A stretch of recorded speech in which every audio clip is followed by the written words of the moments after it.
Hello and welcome. Season 4, episode 13 of Duelist Unity. I am feeling the wave and certainly very excited about that. The past couple of weeks, we've really felt a shift in, I don't know if it's the momentum, in the energy. It all seems to be a bit interconnected to Ray and my journey deeper into ourselves, or at least recognizing what may be happening here. So yeah, nothing but excitement from my end today. I'm in awe. Every day, more and more, I find myself in awe because, it's funny. As we started dualistic unity, as we got into this conversation, I'm not going to lie, as you know, I've been on this path for a very long time. And so a lot of it was, hey, here's some review. Let's cover some things I've thought about before, or look at new angles of things that I've kind of fleshed out in the past. And so a lot of it's been, catching up to everything that I've been doing recently in my life. And recently, it's been so very different in that I don't feel like I'm trying to share things that I've already explored. I feel like I'm actually exploring new territory. And I feel like I'm exploring new territory because of our fantastic community, because of the community of people who are involved with us, because of what they share, because of the vulnerability that they bring to the table. And frankly, to reference the last time our guest was with us, the community is holding space for me. They're giving me the room and the understanding and the capacity to explore myself without judgment and to be myself and to express myself in an environment where everybody's just trying to take what they can out of it. Nobody's judging me for not saying it perfectly. Nobody is judging me for not being a teacher or perfect in terms of spirituality or anything else, because God knows I'm not trying to be. But it really is just freedom. And as fun as it has been for me to explore my freedom in myself, it is so much more fun to explore the freedom in myself that's spilling over into the community that's forming around that freedom as everybody explores their own freedom. So I just want to say thank you to everybody. Whether you are part of our community right now or not, you are. If you are having this conversation, if you're exploring yourself, if you want to be free, you are as much a part of this as anybody in dualistic unity. So thank you so much for your journey. That all said, one announcement, just one.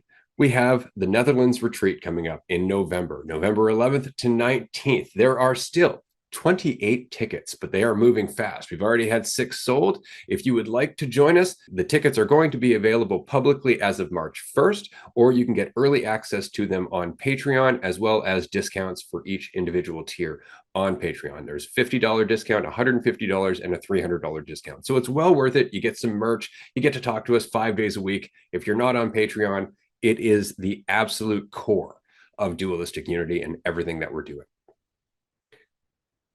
On to the conversation that I've been looking forward to all week long. We are joined by Ariel June.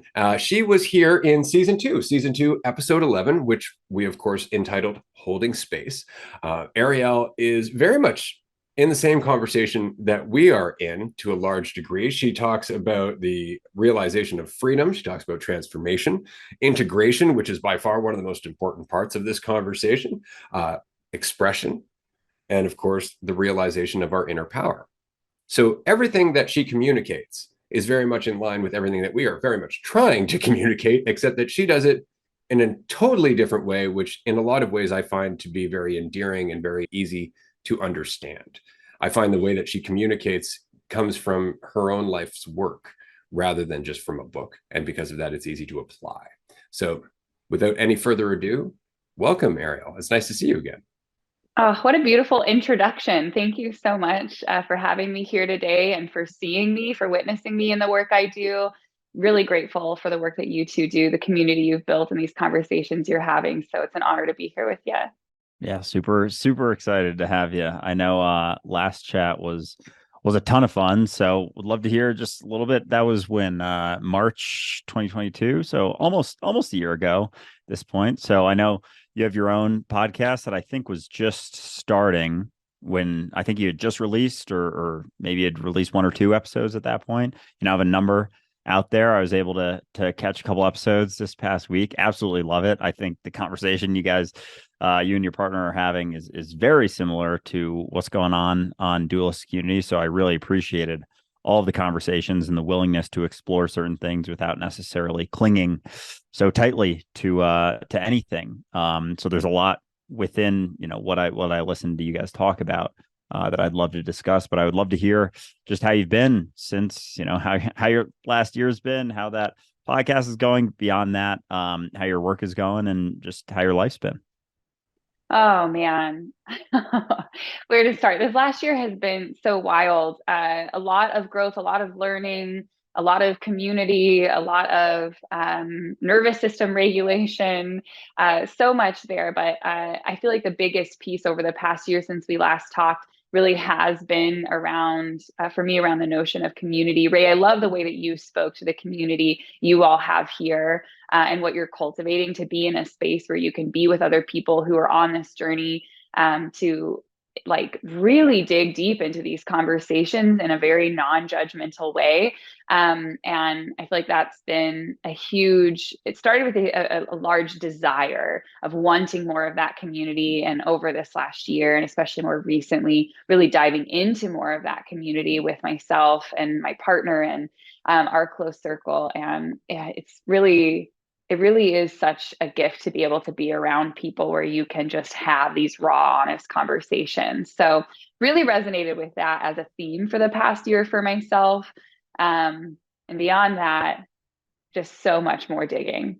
You two know how that goes. Just never ending digging, my own work, supporting other people on their journeys. I work as an intuitive alignment coach. So it's been really beautiful over the past year to work alongside people who are digging into this work as well. And just digging and more in community. I feel like there's a million more things I could say, but that summarizes the past year pretty well. That's awesome. And yeah, I can definitely relate to the fact that every time it seems like I've unearthed something that changes my life, there are 1,000 other things behind it. So it's like, great. Yeah. Got to roll up my sleeves and get to it. I know the last time that we had this conversation, and it was a good one because it went on for 2 hours. I know that episode right. was a fantastic discussion, but we talked about deconstructing belief systems. We talked about faith. We talked about empathy. We talked about allowing yourself to change rather than forcing yourself to change. I wanted to discuss briefly one of the videos that you made recently about the difference between responsibility and fault. That is very much something that I've discussed. It's something that helped me immensely at one point when I recognized that one is very much me defining myself and the other one is me growing. I was wondering if you would explore that a bit with us. Oh my gosh, absolutely. I would love to. This is a topic that I think is so crucial. And I think it's one of, I mean, there's so many catalyst moments like within all of the work that we do. And I would argue that one of the biggest shifts in all of this digging, all of this inner work is when you get to the point where you realize, oh, if anything's going to change in my life, I have to take responsibility for it. And stop waiting for someone else to make it right. Stop blaming someone else for the ways that it went wrong. And that's a really tricky conversation. I know you two have had those kinds of conversations. And as you know, you start to run into territory that's really tricky because there are a lot of people who have experienced a lot of trauma, a lot of wounds that have gone unrecognized, a lot of hurt that hasn't been validated either individually in their lives or societally as a collective. And so getting into this notion of personal responsibility is so nuanced and so tricky. I avoided talking about it for a long time because I don't like controversy and I don't like poking at people who feel unseen and hurt as it is. And I've avoided doing that for a long time. And I think it's a really important conversation. And if we're going to talk about what it actually takes to free ourselves and help each other get free, it does require taking that personal responsibility. And so that point really comes to that realization of, okay, maybe so-and-so hurt me. Maybe I had this big trauma happen in my life. But if anything is going to change, it's going to be because I decide to take the action toward healing. I decide to take the action toward creating a new way of being. I decide to take the action toward anything other than the cycle that I'm stuck in. And then really nuanced piece that gets really tricky is, of course, people end up in those cycles not because they chose to. And so it's it's not a fair thing in a way, right? And I'm so curious to hear y'all's thoughts on this, and how, in the language that you use around it. But for me, it's like, it doesn't feel fair. And that's a really big sticking point for a lot of people. Someone else hurt me that caused me to be in this position, but now you're telling me that I have to be the one to dig myself out of it. Like, that's not a balanced, equal thing. And that is a big sticking point for a lot of us.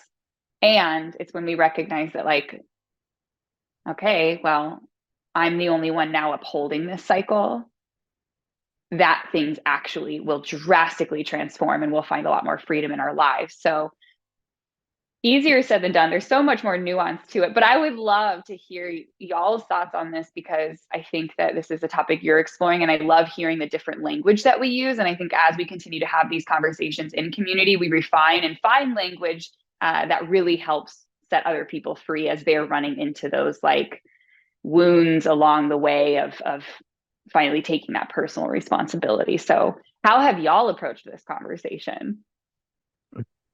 I will start things off. I know Ray has some thoughts on the word fairness, so I'm going to leave that to him. But I think, in my experience, this is definitely something that I've evolved with. I think is initially, because sometimes I'll get, because I do, one-on-one coaching, and we do all our groups, and we do all these chats with a lot of people, and I think something I've gotten, I guess, better at is initially recognizing, or doing my part to recognize why it makes sense that they're doing the things that they're doing, as opposed to immediately trying to get them to recognize that they don't have to hold on to it. So instead of trying to get to a place as quickly as possible and help them like as much as possible, as quickly as possible, it's like building more of a foundation of, I guess, a sense of comfort for them, but not, I don't like the word comfort, just seeing them for where they're at and experiencing that empathy kind of with them, and really understanding and doing my best to put myself in their situation and think, why would I act this way? Why would I feel this way? Okay, that totally makes sense.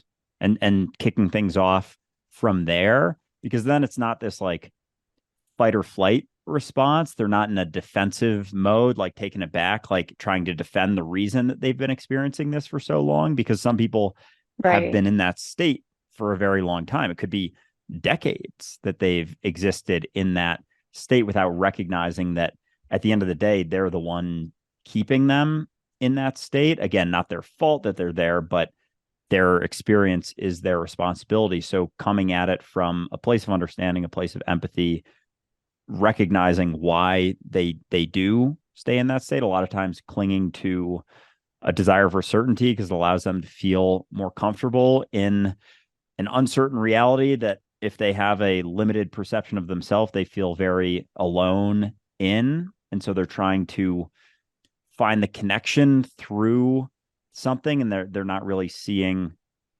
why or where it's coming from, and then it becomes habitual, and then they don't even recognize that there's a way out, because it's just what's comfortable, even if it is a strong degree of suffering.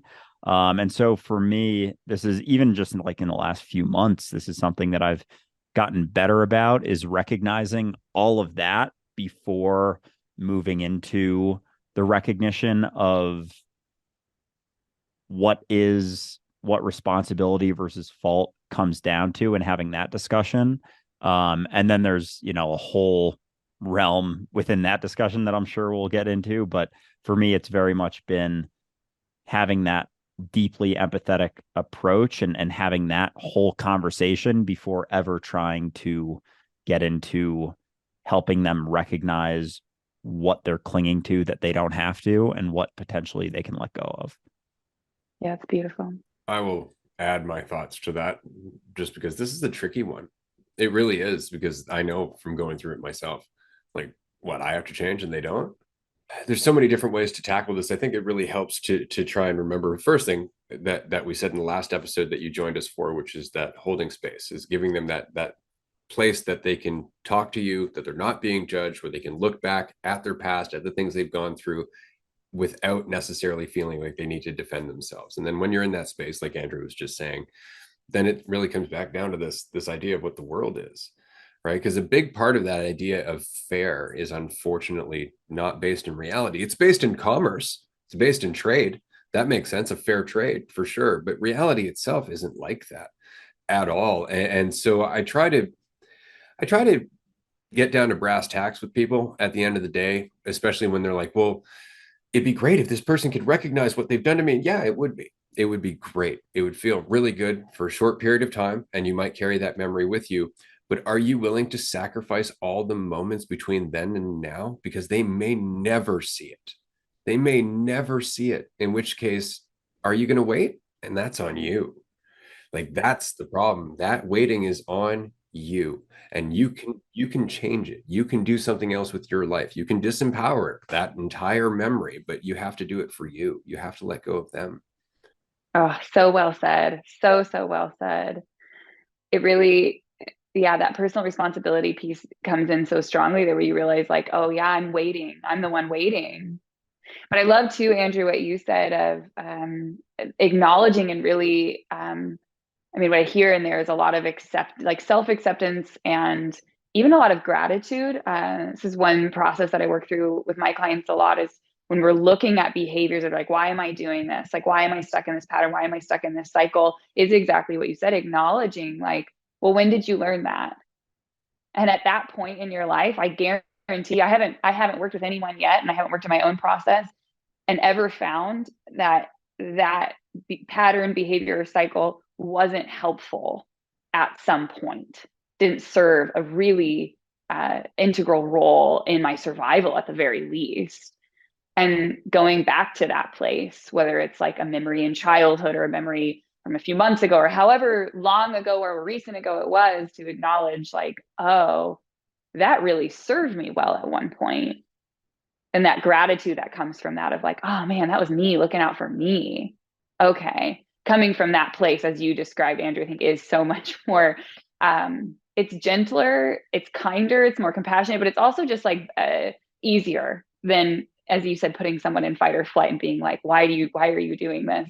I think coming from that perspective is that approach is really important, really, and a gift to give each other, right? We're all just trying to help each other get free. To offer each other that gratitude and compassion and understanding is so crucial to really to helping each other get free. We're not going to help each other get free if we poke at each other's defenses and then like never talk to each other about it again, right? So creating that space for each other has to be really gentle and compassionate. Agreed.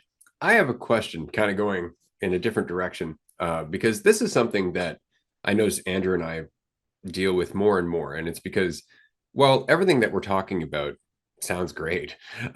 We do use concepts to try and communicate that. And every once in a while, somebody will jump onto the concept and forget that it's pointing at a reality that the concept is not. And so a good example would be somebody earlier today was asking about being in the present. Like, the way that you communicated, it sounds almost magical. And I'm not sure if I'm necessarily down with that. And immediately we're like, okay, hold on. Obviously, we've woven a bit of a narrative here that we need to dispel. And so I just wonder, because I truly do believe this is something that happens all the time. We confuse the concept for the reality. How do you find that you get through that minefield, as it were? Because it's so very hard, especially when we're suffering, to not want to grab onto something as the answer to that suffering, but it's in grabbing on that we perpetuate the suffering. So I'm wondering how you deal with that. Oh, that's a good question. So the question is how essentially to not cling to the concept as a sense of salvation. How to help your clients not cling to the concept. Oh, I think it all comes back to me a conversation around certainty and our obsession with certainty and wanting the right or wrong answer. And so I find I just have conversations over and over and over about letting go of certainty. That's like the short answer. I feel like I could say so much more, but that's really it. And then on top of that, always is immediately follows is the conversation around how we deal with the discomfort that then comes with the uncertainty. So nervous system regulation. So it's like, why are we obsessed with clinging? Okay, we don't have to cling. Now my nervous system's upregulated though, because I don't know where the ground is. Okay, so how do we regulate the nervous system? And that is a conversation I find I come back to all the time with my clients.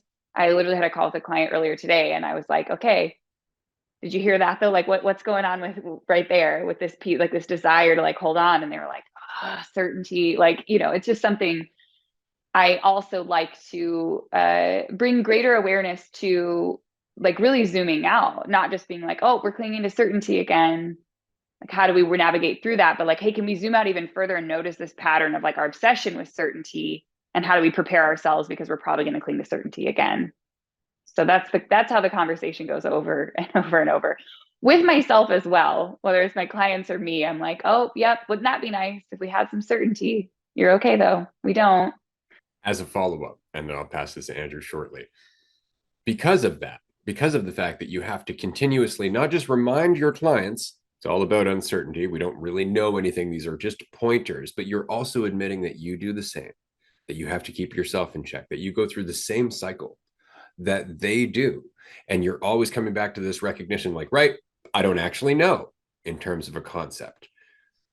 Do you find, because I find that most people who are in this industry, if you want to call it that, people who are having this conversation, they will often try and steer clear of that self-disclosure, because at the end of the day, it kind of undercuts the egotistical assumption of them as a teacher, and it takes away from their ability to posture. And so to me, it's super important all the time to be doing that, just crushing that idea of me, right, over and over. But on the other hand, within reason, because if you do it too quickly or if you do it too hard, the person who is looking to you for some sense that there's a direction that will work will actually feel defeated. So I'm wondering how you balance that. Yeah, I mean, it's a great question. It's totally a balance when you're holding space for other people, because ultimately you want them to feel confident that you can hold that space for them, and that there is some promise of, there's not certainty, but like that it gets better, that we get more free, and that like you're holding that hope for them, and are serving as an example of that. And I'm not perfect at it though, and I love being honest about that. Honestly, most of the time when I, disclose to my clients that these are things that I still have to work with, the feeling that is expressed from them is like relief and comfort of like, oh, okay, I'm not alone in that. And I I also, while I say that, say, you just get better at it. It doesn't go away, right? Like our desire for certainty doesn't go away. Like we're working against millions of years of evolution that want us to grab onto anything that might contribute to our survival. And there are a lot of things that contribute to our survival. So we're constantly clinging for things. To undo that in a matter of like 32 years is probably not going to happen. But you get better at it. Oh, the thought comes up. I want to cling to it. Oh, I want to cling to it. And I let it go. That gap between me and the reaction to wanting certainty and to wanting to cling to certainty just extends. And it's like, well, I see the desire. That doesn't mean I have to do it. And if I start to do it, I know how to lovingly like pry my fingers back, which actually doesn't look like prying. It looks more like holding space for my, like the terrified child that I am, and being like, okay, and then she'll release and let it go. But yeah, so I find that navigating disclosure, especially when working with clients, is just balanced by that honesty is then balanced by also giving them some sense of hope of like, you do literally get better at it.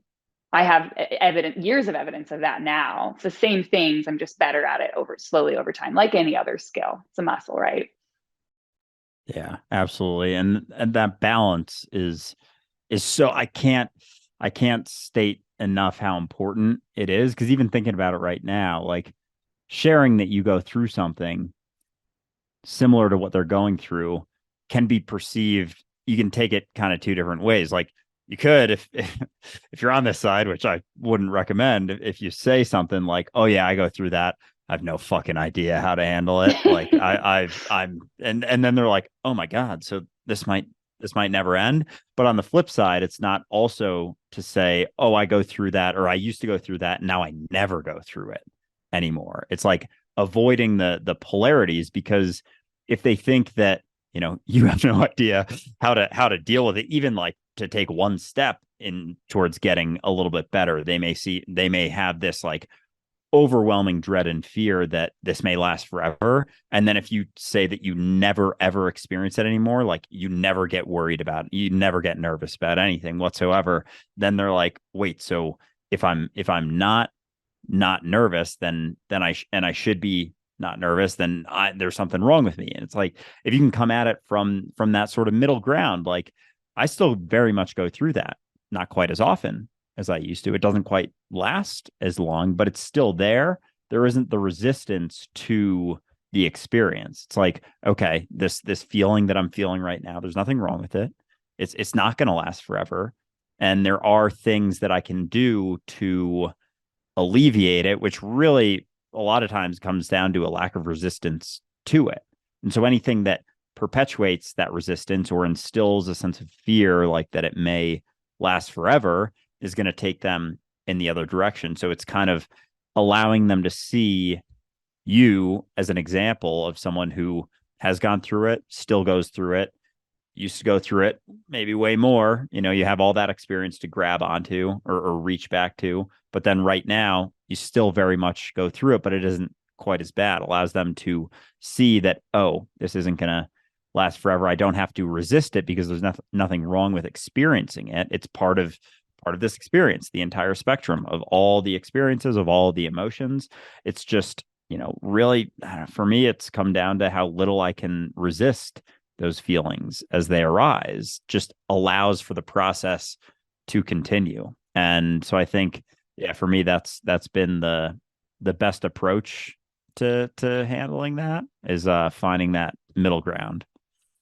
Yeah. I totally relate to that. Beautifully said. Speaking of finding a middle ground, I wanted to return to something that you had said earlier, and I know that it was something that you had made a series of videos about, regarding being seen, getting over the fear of being seen. But on the same token, as you were saying earlier, you want to be careful, you want to be empathetic, because you don't necessarily want to say something that's going to rock someone who's in an emotional or in a more fragile state of mind, necessarily with something that's too big of a hit over the head, like the responsibility versus fault insight. That's a difficult insight to communicate without upsetting someone, typically. But as you may have noticed, in doing so, you got a lot more attention, right? And so there's that balance, right? And so I guess my question is this, because this is something that I've wrestled with for a very long time, and I've been on both ends of the spectrum. I've been that very fragile individual that was upset by everything because I thought everything meant something about me. Do you think that it is more beneficial for us to walk carefully for the sake of not hurting those people, or not, I guess, rocking their boat too heavily because they're in such a fragile state, but in doing so, limiting the amount of impact, limiting the amount of exposure that the insights we are sharing can have? Do you think that that's a better idea, or to not limit that exposure and risk rocking those boats a little bit more? Because it really is a trade.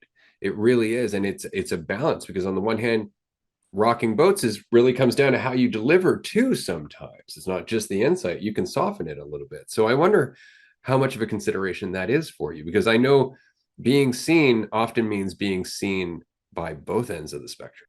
Yeah.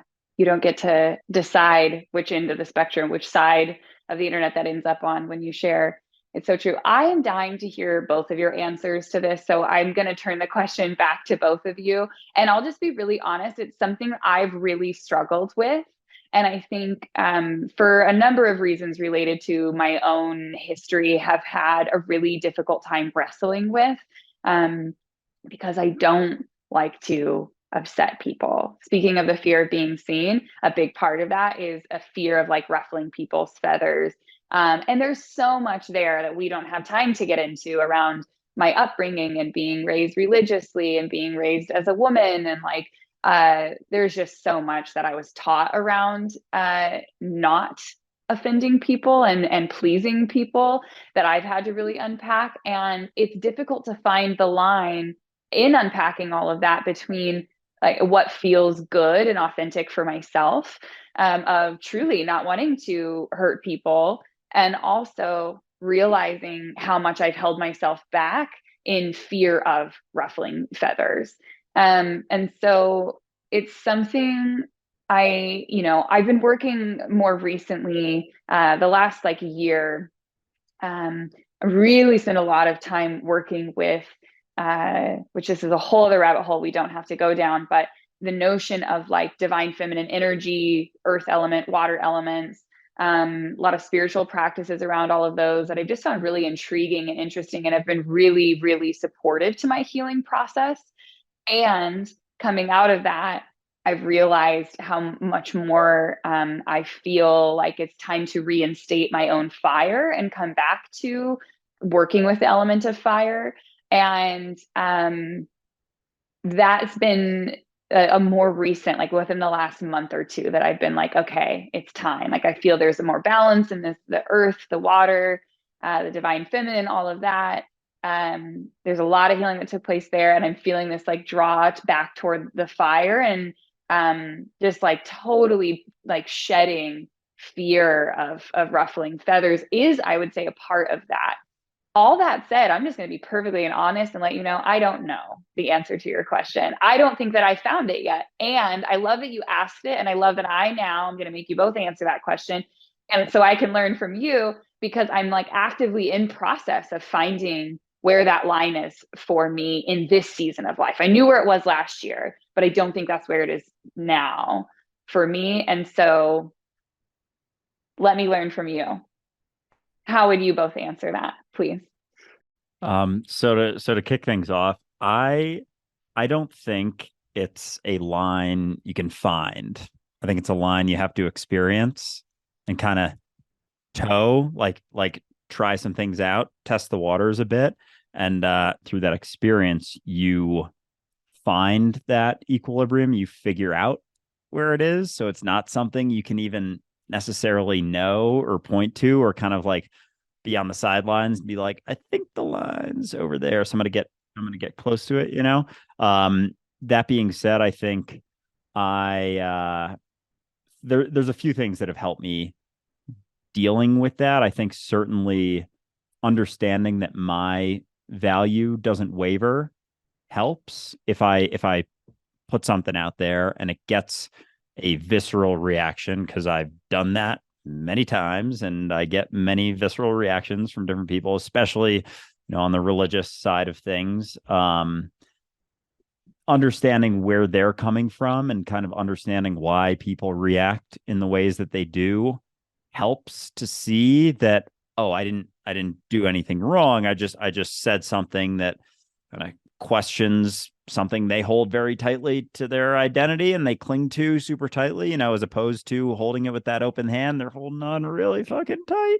And so if you question that, it's like there is already a stress there in clinging to it. And so as you poke that a little bit, it just kind of like erupts by default. And so understanding where they're coming from, understanding that my value doesn't waver no matter the response that I get. Understanding that sometimes people who cling to things super tightly, they're gonna call you the villain, but it doesn't mean they don't hear you.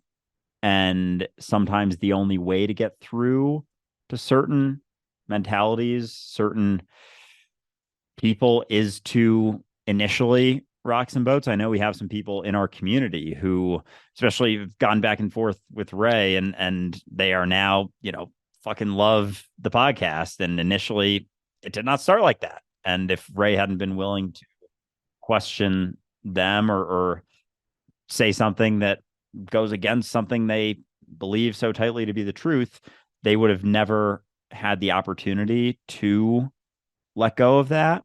And so beyond that, coming at it from the perspective of being reality and this all being me, I'm doing everything I can to become more free in myself, Andrew becoming free, but through that, there's a lack of concern for the perception of that and a willingness to be seen in whatever way. If it means that someone has the opportunity, not saying that they will, but is given at least the opportunity to let go of something that is hindering them from recognizing that they're not what they think they are. They're not the story that they tell themselves. And so there's a willingness to be seen in whatever way they need to see me in order to at least have the opportunity to recognize that. Good answer. Um, there's so much in this question.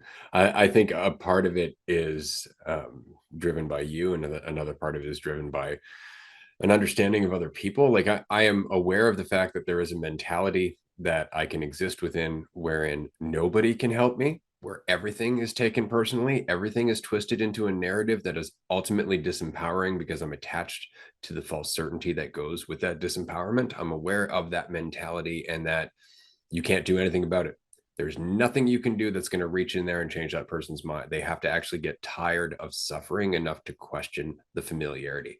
That's really all it is. And I spent so long trying to tiptoe around those people because I know what it's like to be there. It sucks at the end of the day, but it doesn't do anybody any good for you to not speak what you know is the truth in terms of how you became free, simply because it's going to offend people who are not willing to be free yet. And it took me a long time to recognize that in trying to be empathetic to those people, I was actually being less empathetic to all of the people who couldn't hear me because of it. The people who were ready for that insight, the people who were ready to hear it and do something with it, they weren't even hearing me because I was whispering for the sake of people who weren't ultimately going to use anything I was saying anyway. And so it came down to the recognition that you're always going to piss someone off, regardless of your intentions. So you may as well just do it if you know your intentions are to be authentic and vulnerable and honest and open, because at least then you're doing that. But there comes a point where you can't do that because you're holding yourself back for other people, and that doesn't help them.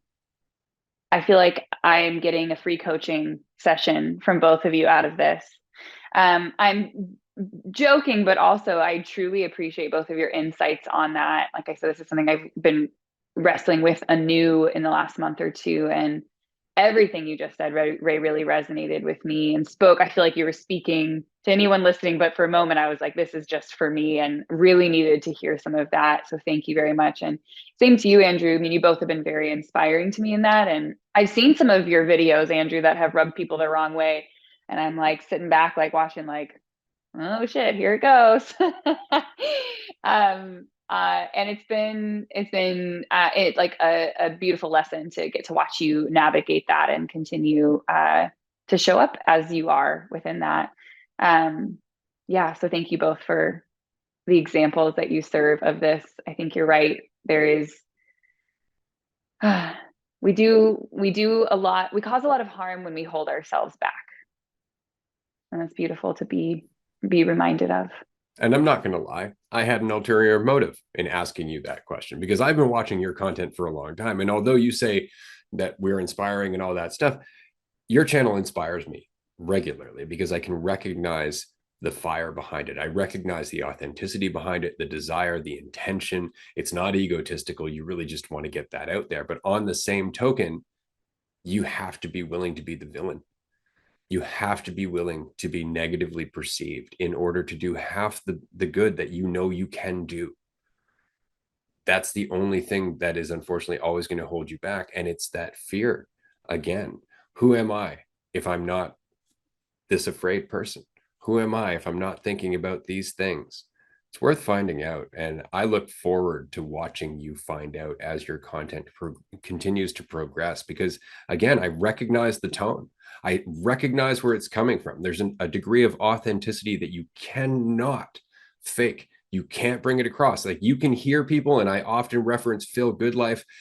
Hello, my friends. And it's just so goddamn put on, right? Because it's not coming from a place where it's like, I've suffered and I don't want you to. It's, I've suffered and I'm benefiting myself now off of you. And there's a totally different tone. And so when I listen to your insights, when I listen to where you're coming from, I just very much want to keep reminding you, like, don't ever listen to that doubt that what you're saying has value. Like, it's so important that you get out there and just fucking do this and let the chips fall where they may, because everybody who hears you is going to do so much more than those that you're afraid to offend.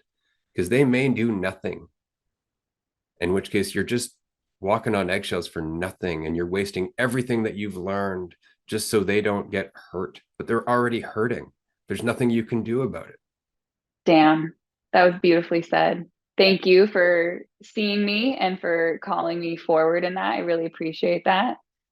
Really valued brotherhood lately and having brothers around that call me forward in that way. And it's really valuable. And I just feel eternally grateful. I feel like I needed to hear that. And I'm going to go back to this part of the episode and like listen to it in the morning every day from now on.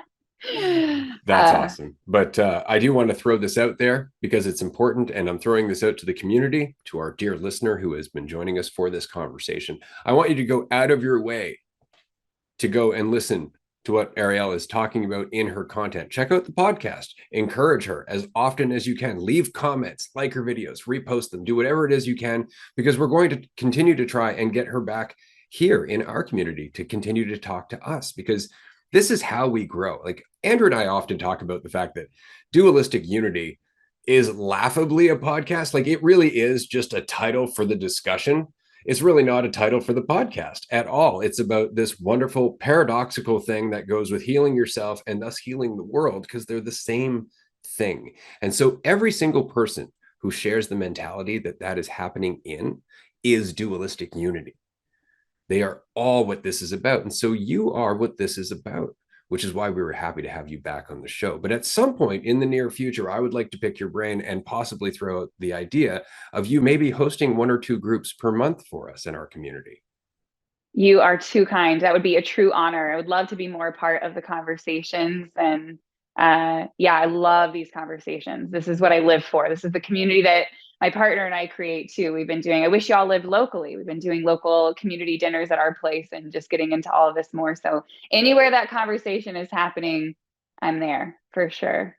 Awesome. I absolutely love to hear that. You will be welcome with open arms as whenever that day happens. But with the rocking boats, going back to that conversation, because I enjoy it certainly. But I've found a balance with it. But I think from where you're at now, I see it as very exciting, because there's a lot of people out there. It's not just a content thing, rocking boats. There's a lot of people out there who don't feel heard and are afraid to speak out in a family relationship or a friendship or whatever it may be. And you going into this and potentially being a little bit more willing to be seen in whatever way that people see you, which again doesn't have to do with you, there's going to be a whole fucking experience that you have in going from where you're at now to being more, at least even just a tiny bit more comfortable with doing so. And then there's inevitably going to be people who come to you and they're like, I'm really concerned about how this person's going to see me. I want to say this. I want to speak my truth. I want to talk to them honestly, candidly, but they have such a short fuse, or they just react to everything. They can be very insecure. They're very judgmental, whatever it may be. I don't know how to handle it. I don't know how to go about it. And you will be able to, through the experience of doing it on social media, in your life, in whatever means you do it, be able to pull from that experience and be like, hey, I totally feel you. I have experienced that quite a bit, and I have learned, X, Y, and Z from it. And so there's a whole sort of, I don't know what to call it, category, realm, experience that you'll be able to then pull from because you went through it yourself. So I see this when I have something that I am working on or working through, I get excited because I'm like, I know I'm going to learn a bunch of shit from this. And I know there's going to be people who are concerned about the same type of shit. And I get to a certain place, not to say there's any end point by any means whatsoever, but a place that isn't the place that I'm at now in terms of my perception of it. And I'm going to be able to pull from that. And I'm going to know that it is tried and true because I tried it and I experienced it and I went through it. And so it's exciting, especially, as a content creator, as someone with a podcast, like there is just a whole realm of experience that is waiting to be tapped into whenever you're ready. Absolutely no rush, but it's there, and it's fucking exciting, in my opinion. Yeah. Thank you again for the encouragement and the admonition there. I totally agree. And it's honestly, at this point, I'm sure, as you just expressed, I'm sure you both feel this way. Anytime there's an area that I'm like, oh, that area needs some attention, needs some growth, I need some reworking of patterns there. I've gotten to a point now where it doesn't scare me. Like, I'm not afraid of it. I don't try to really avoid it. Maybe those tendencies come up here or there, but for the most part, there is just that excitement. There's just this genuine feeling of like more to dive into, like more to learn, more to grow, more to expand. And the promise of the expansion on the other side of whatever discomfort comes first is like so worth it. I mean, it's the same, right? It's like the cold shower every morning. Like the first 30 seconds, awful. After that, I'm like, that was fucking great. Let's do it again. Like you learn that initial wrestling with it is just leads to so much more expansion and more discomfort. But even the discomfort, you start to have a new relationship with. So I totally feel you on that excitement, and I feel it. So thanks for breathing some fire or some air onto that fire for me, both of you. Which actually is a perfect segue into the direction I wanted to go, because you kind of implied that we weren't going to go there. And of course, that's not how we operate here. You brought up the divine feminine and, of course, elemental, I'd say magic, but it's symbolism to me. I went through a whole phase of that when I was younger, not kidding, doing the whole ceremony to the 4 points and the different elements. Oh, I know. And, I know you've been there. Oh yeah, for sure.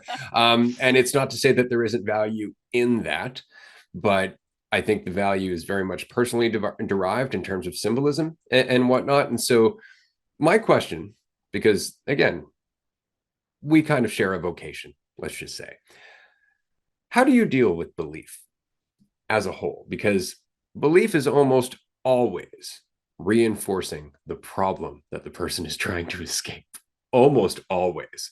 And so it's very tricky, because you'll talk to people and they've been raised with this idea of like, well, you have to respect people's beliefs, like their beliefs. We're all allowed to have them. And to get through that and go, right, just because you can have them doesn't mean it's something you should hold on to, right? How do you breach that? And again, I know I'm asking this because of your mentality when it comes to empathy, when it comes to wanting to understand where they're coming from. But on the same token, there is almost a shell that must crack in order for them to make progress. And I'm very curious as to how you breach that. Mm. So you mean more specifically with clients than with myself? Yes. Yeah. Yeah. You know, I'll be honest, in a lot of the clients that I'm working with, and I'm glad we're going here, because this is leading into territory that I was hoping to pick your brains about. But a lot of the clients that I work with are a bit earlier in their journey than picking apart their beliefs in a certain sense. I personally approach things like I think that the topic of identity is really interesting. And getting into that is such a convoluted thing. The notion of identity, the notion of like a single self, obviously, like there's so much that I've heard in the conversations you've had with people around that. And I hear a number of people talk about it pretty passionately, like there is no such thing as the self. And on the one hand, I agree. And I think for a lot of people, to explore that territory starts with coming back to their own sense of self. And so a lot of the work that I do is, I like to say I help people who've gotten through survival mode, but then they're like, wait, what do I do now? And so they're still kind of rebuilding their foundation around a sense of connection to themselves, a sense of their beliefs. And in a lot of ways, I think that at least in my process and in working with people, precedes then letting the beliefs go. And not always, that's not always the case, but that has been a pattern with a lot of the clients that I've worked with, even in my own process. And so what I mean by that more concretely, if we talk about the sense of self, which I think that phrase, I've talked to someone recently that really was bothered by even that I would approach the conversation that way. And that's okay too. I'm constantly learning and expanding, like, let's ruffle feathers, let's rock the boat a little bit. If they're upset with me using the term self, so be it. For me, for myself, if you will, when I drop into a deep connection with myself, with my essence, at first there are these layers of who I think I am. But the deeper you dig into my essence, you just crack open the layer eventually of like, my essence, myself is the collective, is that interconnectivity.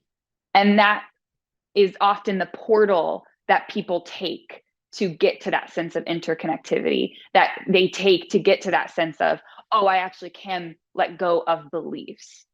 And so a lot of the way that I approach it is through less around beliefs specifically and more around this notion of essence. And when we drop into that, the deeper we go, the more we find that interconnectivity.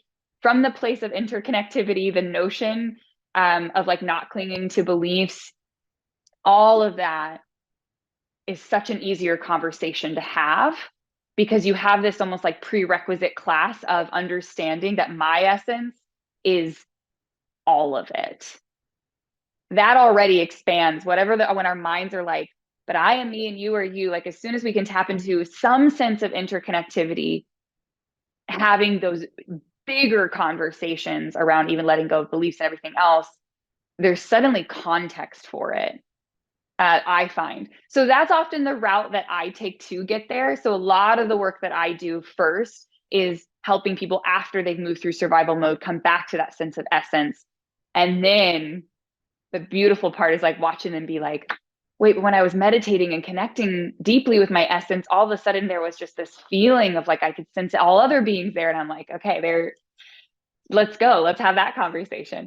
So that's often the portal. Does that answer your question? And I'm curious to follow up with you, Ray, and also you, Andrew, as well. But since you posed the question, Ray, what that's like for you, what of that process resonates with you, and what do you approach differently?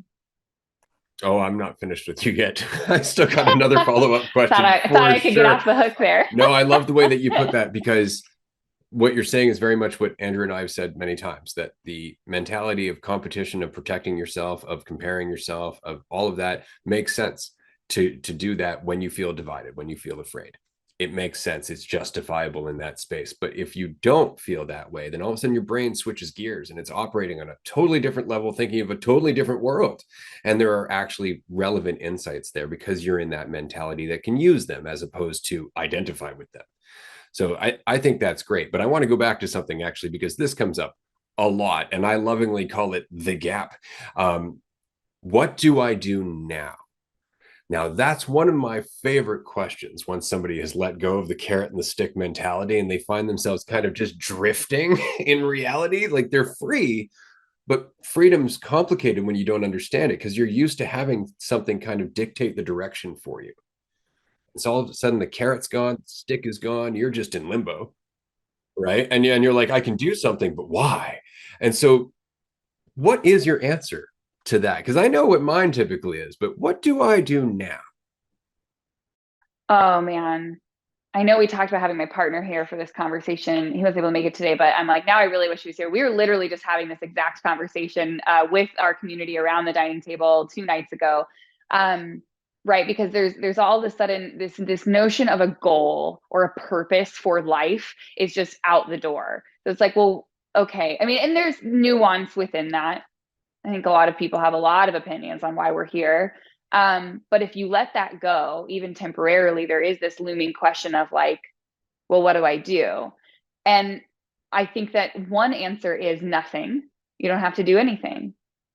And if I look at what will happen if I let my life just completely flow downstream and get pulled wherever by the current, I'm not in favor of that. I'm not in favor of that life. I could elaborate on that, but I'm guessing we all understand what I mean by that in terms of culturally, societally, what my life would become if I just went with the current in that way. It's not what I'm not interested in that. Okay. So I'm not just going to do nothing then. So what do I want to do? Take the next step. That's it. I feel over and over. It's like, what's the very next step? Well, how do you know what the next step is? I don't know. What can you not stop thinking about? What do you feel like you'd feel drawn to? What do you feel that magnetism toward? At a certain point, it's like, I feel like that's a lot of the retraining of all of the work that we do is like, forget the 5-year plan, forget the 3-year plan, forget the 1-year plan, really practical terms. There is this movement to like, okay, well, if there isn't a carrot at the end of the stick, there's not this goal, this purpose necessarily specifically to the life I'm living. What do I feel immediately drawn to next? And I do think that in a way doesn't require, but it's helpful if we're in greater alignment with our sense of self that we do have, with what we align with. I'm trying to not use taboo words here, like beliefs or like self, right? But like, what is in alignment with what I care about, with what I value right now? When we're in that alignment, it makes that next step a lot clearer. But I think over and over, it comes back to, for me, and even as I talk to people within my community, of just like trusting where your spirit, your soul, your being, this lifetime feels drawn to immediately next. But again, now I'm curious to hear how you would answer that. Or if you have follow-up questions, I won't try to get myself out of that either. Well, I appreciate that. I'm going to pass it to Andrew first. Yeah. No, I won't throw a follow-up question right back at you immediately. But I absolutely fucking love this conversation. Obviously, we have it a lot, and it's something that recently I've been through, is that sort of limbo. Like, what do I do now? And I think there's so many ways to discuss it, and so much depth to the conversation. But I think recognizing that it's a practice as well is very important. Like, understanding that as soon as you're out of the mentality of the carrot and the stick, like, you're in a completely new mentality, and it's like being a baby again, practically. And to think that you would know exactly how to feel okay in that is insane. Like, there's no way you're going to immediately be like, fuck yeah, there's no reason to do anything. I'm going to do this and I'm going to be totally fine. And I'm totally comfortable in this place. Like,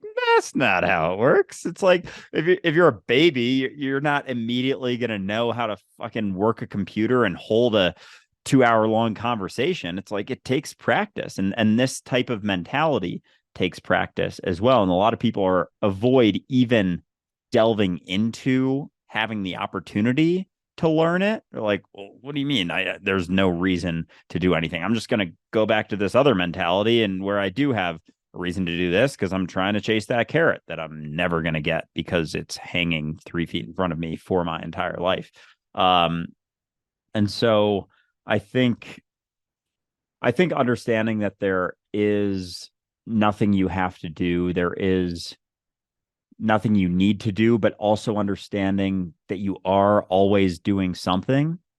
As much as, oh, I'm going to do nothing. It's like, okay, but you're still lying in your bed with your eyes closed. You label that nothing, but you're still doing that. And so, as I mentioned, it's a practice. And I think there's a sense of comfort that comes from, maybe not comfort, not crazy about that word, but a level of understanding of how to handle the discomfort, and becoming more okay with the discomfort, and not needing to do anything. But through understanding that you're always doing something, you might as well do something you want to do, right? Like, you're going to be doing something, so you might as well do that. Why do it? Why not?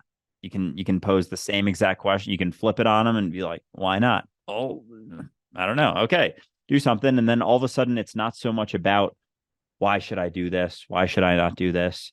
What should I be doing now? It's like letting go of the should. You start doing things, you become more comfortable and not doing it for that ulterior motive anymore, because you recognize that no matter what you do, your value doesn't waver. So you're no longer striving to do things because it means something about you. You're just more being the thing that you're doing. There isn't that me doing this. I am in this situation. And if I do this well, it means, the value goes up. If I do it poorly, if I, fail at it, then the value goes down. And it's no longer in that track. And so you get more comfortable with it. But that is where the freedom lies. And so understanding that uncertainty and freedom can't be, they're always going to be interconnected. So how comfortable can you become with that? And understanding that your value doesn't waver, I think, has been a big part for me. No matter where it goes, no matter what happens, has allowed me to dive into things that I am more uncertain about, because when you're coming from the mentality of carrot and stick, you're uncertain about something. It's like, oh, could go terribly. It's like, that doesn't mean that your value drops. Like, it's okay. You can just sit in that. You can just be that situation. But at the end of the day, it very much does come down to understanding that it's a practice, understanding that it's not going to be comfortable right away, understanding that it's okay to feel like, oh my God, what should I do? And allowing that process to sort of unravel, and knowing that there's going to be a acceptance of the discomfort, a becoming comfortable with that discomfort through doing it, through sitting in it, through becoming sort of okay with it without so much of an opinion anymore. Yeah, I love this piece of value, this notion of our inherent value that you're speaking to. It's such a beautiful model to get free. Like, if we're talking about really being caught in the collective dream, or really the collective nightmare of capitalism and of like other societal structures that we have, to recognize that my value is inherent regardless of how this goes. It not only gets us out of that system of the carrot specifically, but also is a great way to like burst the bubble of that collective nightmare of some of these systems that just like are not serving us and keeping so many of us not free. So I love the component there. Not only the discomfort piece always. There isn't a conversation we could have where we wouldn't talk about needing to sit with discomfort in the midst of it. Like, that's such a through line to all of this. But I especially really the notion of our inherent value not wavering is so crucial there. I love that you identified that. It's really beautiful. Yeah, it definitely helps to recognize that your value and your potential are basically synonymous. So it's not necessarily that your value raises or lowers so much as how much of it are you expressing. That's pretty much it. I'm going to go back to kind of what we were talking about here in terms of belief and what do I do now? Because it all kind of ties together, and bear with me as I try and wrap this up into a thought. But the question of direction, right? Like, admittedly, the next step is a fantastic answer, but it still begs the question, but which way? Which way do I take that next step? And often people reach for religion, or they reach for belief as kind of like their North Star.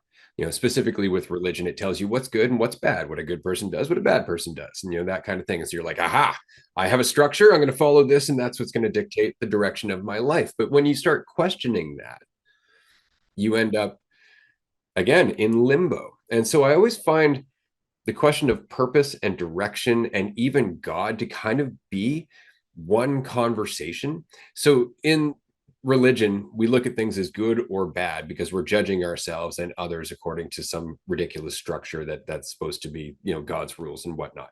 But in reality, there is no good or bad. In reality, things just are what they are, destructive or creative.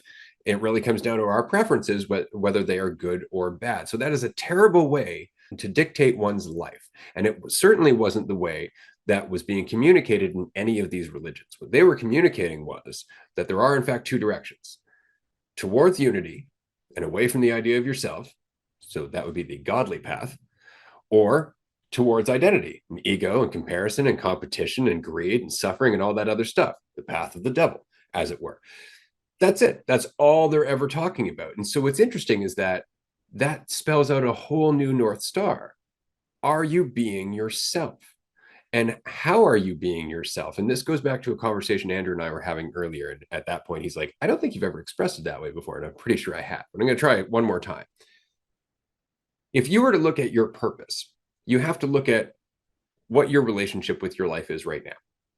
What is your relationship with your life? Do you feel at ease? Do you feel calm in yourself? Do you feel like you're still trying to be something? Are you still afraid? Are you still fragile? Are you still worried about things triggering memories, stuff like that? That is all your current relationship with your existence.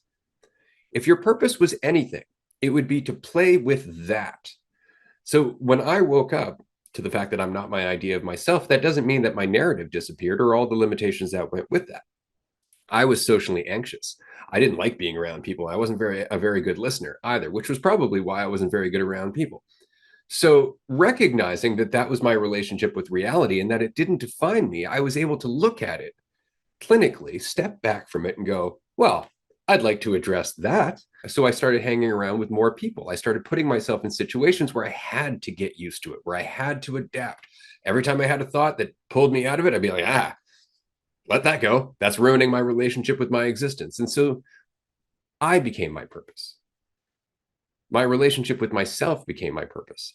And the triggers became a way of me recognizing what I could still work on, right? Wherever the suffering was. It's as you said, what are you still thinking about all the time, right? That's a great way of asking yourself, do you want to keep thinking about it?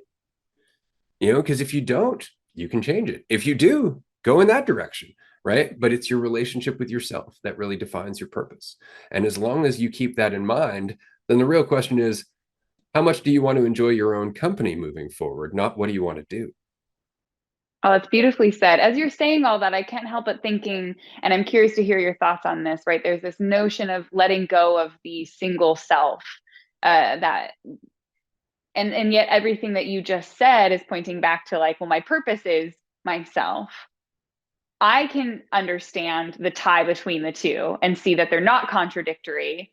And I would also love to hear you articulate how those two connect for you.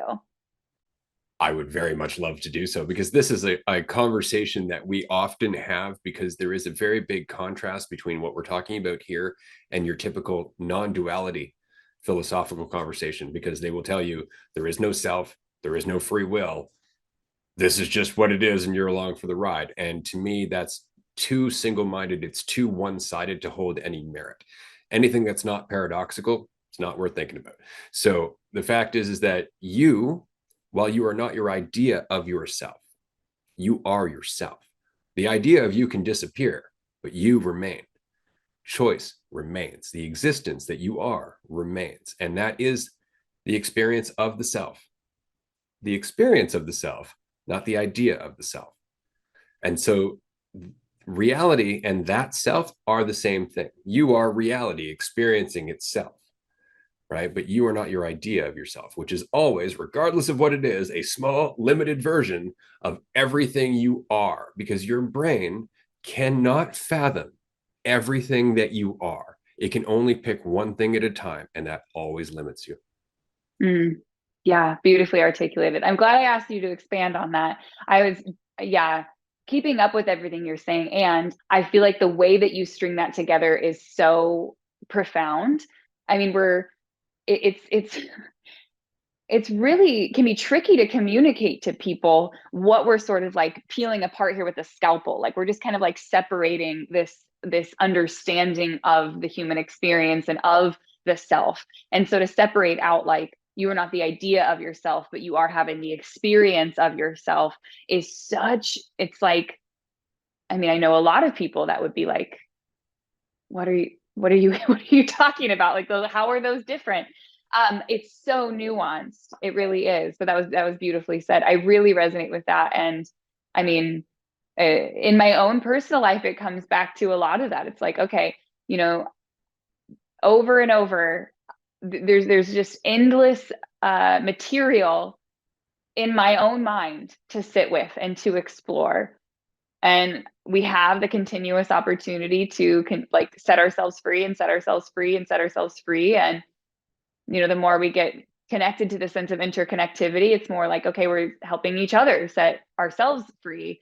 I I don't know where I've landed in terms of the terms of purpose and what I feel that it's all for. And to the point I was making earlier about taking the next step, it's like, that's where I continue to feel drawn. That's where a lot of the people that I work with continue to feel drawn. That's where my community continues to feel drawn. At a certain point, there's this sense of like, okay, I'm just going to keep moving in that direction and know at the very least, I spent a lifetime helping myself and other people get free. And it's a pretty enjoyable way to experience this lifetime. So there you It's a go. life of faith. There you go. Yeah. Fuck yeah. Fuck yeah. Beautifully said. Ironically. Yeah. Just to go back to the self, no self thing, I'm gonna bring back some imagery that Ray brought up a couple weeks ago, in the notion of that you're always yourself and never what you think you are. So I have this drawing right here. Beautiful. This is us right now. So I didn't realize you were an artist. oh yeah, beautiful. I love so it. there's us right now, and the reality is that we're all that piece of paper, but we have this perception that we're only the face, but you can't recognize that you're the piece of paper. And again, the piece of paper, pretend it's infinite. There's no actual edges to the piece of paper, so you can't necessarily recognize that you're that if you're clinging super tightly to the idea that you're the idea of yourself, and that is it. And so with the notion of self, no self, another sort of imagery I like to use is if reality is a blanket and we're all, threads on it, but the reality of us is the blanket, and we have, the experience of a thread, but that in no way is divided from the blanket, because without the threads there would be no blanket. And so the radical non-dual approach with this idea of, there is no self, it's kind of like they're denying the entire blanket, like the blanket doesn't exist. And it's like, no, there's an experience here now that it's happening, and it's not that you don't exist, but just that you're not just you. You're not the idea of you that is limited and disconnected entirely from reality. And a lot of people get to that place of the radical non-dual, like there is no self thing, because the self is where all of the suffering comes from, but also where all of the joy and this whole fucking experience is rooted through the idea of ourself. We like to talk about, with ego, it's the ticket to our experience, the ticket to have this experience. No ego, no experience, no perception of division, no experience. And the ability to have this experience here now is fucking incredible. It's awesome, but it's not to say that it should only ever be good and there should be no bad. It's like, no, it's the whole spectrum all the time. And so with recognizing that you are not only yourself, it almost like the walls of you drop and you recognize yourself and everything, but you have a sort of semblance of influence on that reality of yourself in like a localized point. And the more clearly you can recognize that, either you're the entire piece of paper or you're the entire blanket or whatever it may be, the more influence you have over that, it's like the more you can recognize that you're that blanket. It's like your thread kind of bleeds more into the rest of the threads. The more you can recognize that you're that piece of paper, the more someone else on that piece of paper that thinks they're just their face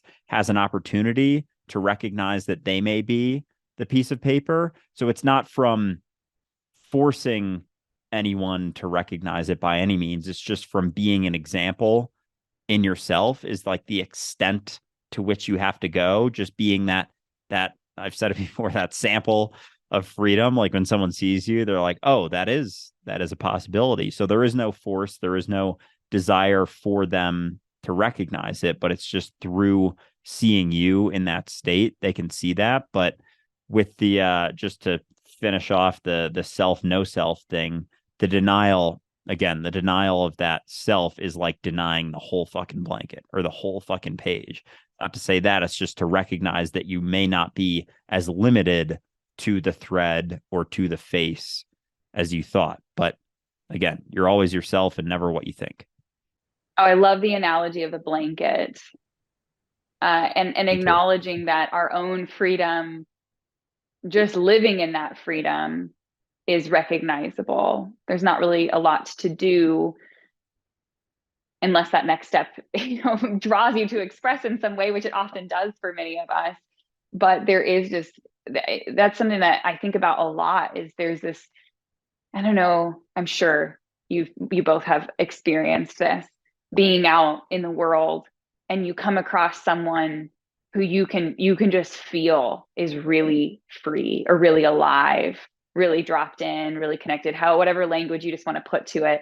And there's like a moment where you like make eye contact, even if you don't talk to the person, there's this like depth of recognition of like, okay, yeah, I see you. I see you alive. I see you awake. I see you alert. I see you free. And it's this completely unspoken thing. I don't know. I don't have a whole lot of belief around the notion of uh, energy necessarily, but I am fascinated by what, to continue your analogy, Andrew, around the blanket, like what we all contribute as we continue to get more free to this awareness of each other's aliveness. And one phrase that I've used a lot lately that I absolutely love as it relates to all of this. Do you two know the artists Allison and Alex Gray? Yeah, absolutely. I knew one or both of you would. Do you know them too, Andrew? Are you Yeah, I'm familiar? pretty sure Ray's grabbing a book right now. Yes, yes. The Grays are beautiful. I heard Alex refer to their relationship as having a third entity. It's like they are uniquely themselves, and they've also created this third entity that could not have existed had they not been together, but is this sort of like energetic aliveness that exists because they are together. And I love that notion, that feels like with another person, whether it's with a romantic partner or with a friend or a community member, there is this, like, I go around all the time now referring to other, like my third entities that I share with other people around me. I think that notion obviously extends so far beyond just an individual or like two people's relationship into what you're saying. There's this notion of us all being woven into this blanket, and with freedom, with aliveness, with whatever language you want to use around that, the notion of waking up, there is this third entity amongst all of us that's being contributed to over and over, like you said, of the threads kind of bleeding further and further out. And again, I don't have a lot of strong beliefs around that, but if we're going to talk about the notion of purpose, or of like, well, what am I doing with this experience? It feels like a really beautiful thing to continue to contribute to that third entity of freedom and of love and aliveness. And it's a really beautiful thing to tap into that with other people, even people like you two who I haven't talked to in a year. And I'm like, our third entity is alive and well, we're just tapping into that here. It's beautiful. But yeah, I love that blanket analogy and how that ties into all of that.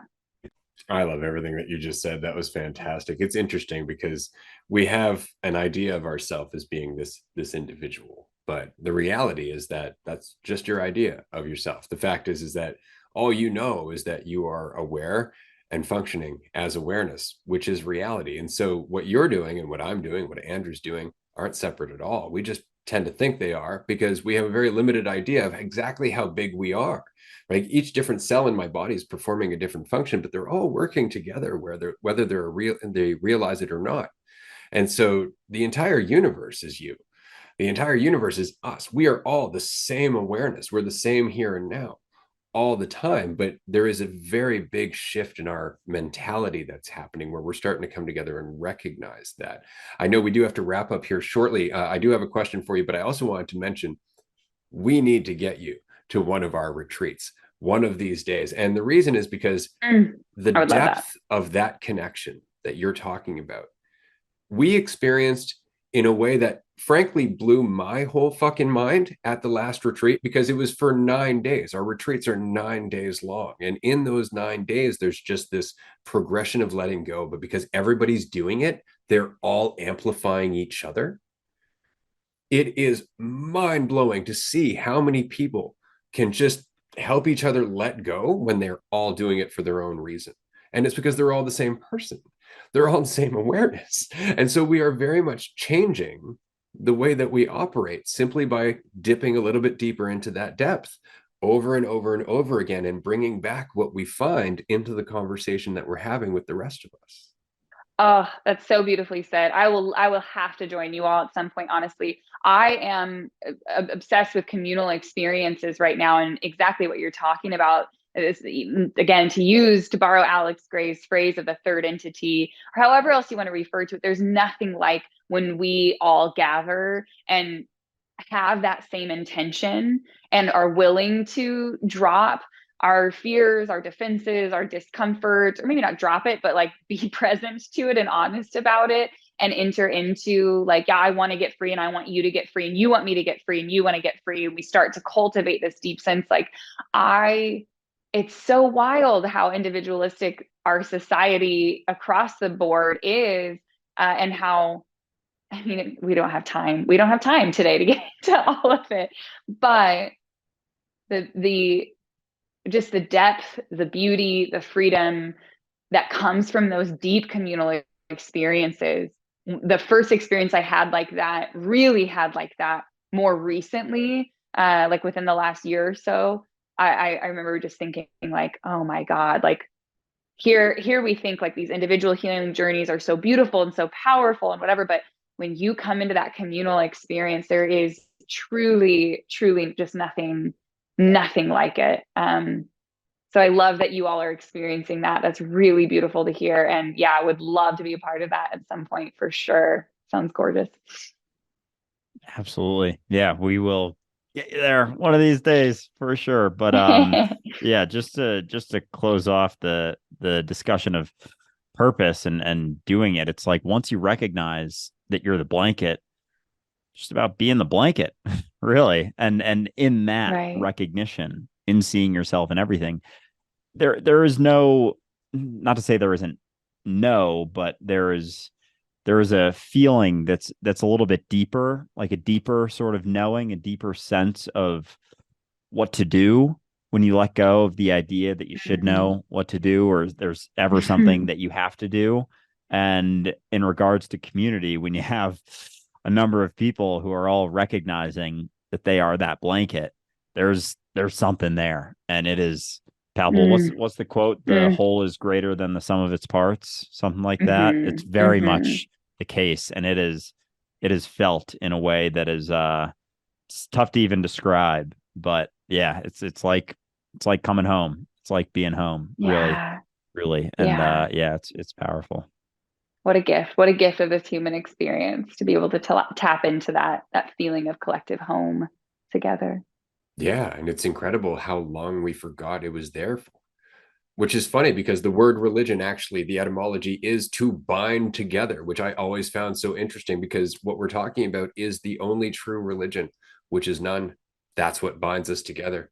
I always find that so very funny. But I have a question that I want to wrap up today's episode on, because we just recently had a coaching and relationship building workshop for aspiring coaches that are in our community. I know you've been on this journey for quite some time, and that you have faced various different parts of the coaching process, building your business, building your name, getting out there, getting exposure, pushing yourself a little bit, getting out of your comfort zone, all of that. If you had either a tip or possibly a question for self-reflection, something that has helped you as you've faced these various different hurdles and challenges along the road to coaching, what would it be? What would you leave the members of our community who are very much where you were, say, 4 or 5 years ago? Oh, great question. The first thing that comes to mind is not really related to coaching at all, but has been the biggest lesson for me in all of it, is to stay connected and to do everything from a place of connection. That looks a little different from everyone, but when I try to go about my business any other way, it's so easy to fall back into like the carrot 3 feet in front of you, like trying to chase something. And for me, like doing everything from a place of connection. Like before I start my work day, I'm dropping in, and we all have different ways of what connecting looks like for us. So whatever that looks like for anyone else, fine by me. But doing that first and foremost, and making sure that every touch point of my business, of my sessions with my clients, of videos that I put out on the internet, every single piece of it is done from that place of connection. Yeah, doing it for you, which is not the idea of you, but the you that is also me, and anyone you ever interact with. So, yeah, Ariel, this has been fucking awesome conversation, as I knew it would be. Yeah, I mean, people are gonna fucking love this episode. We covered a lot, and I really appreciate your authenticity, vulnerability, as always, that you bring, and that's what it's all about. Being yourself, deeply allowing yourself to be that is, the greatest gift you can ever give to reality. So I appreciate you very much. Love your messages. Love everything you're doing. Looking forward to seeing you at a retreat sometime too. And looking forward to our next chat very much. Well, I'll just say thank you both so much. It's been beautiful to have this conversation with you. I feel so grateful for the work that you have done on your own selves and that you're doing to the world, that you're bringing into the world. It's beautiful to know that you two are out here helping yourselves and all of us get a little more free. It's such a gift to give back. So thank you for having me on. We'll definitely have to connect more. I am energized by this conversation and feel really grateful to have had this time with you both. So thank you so much.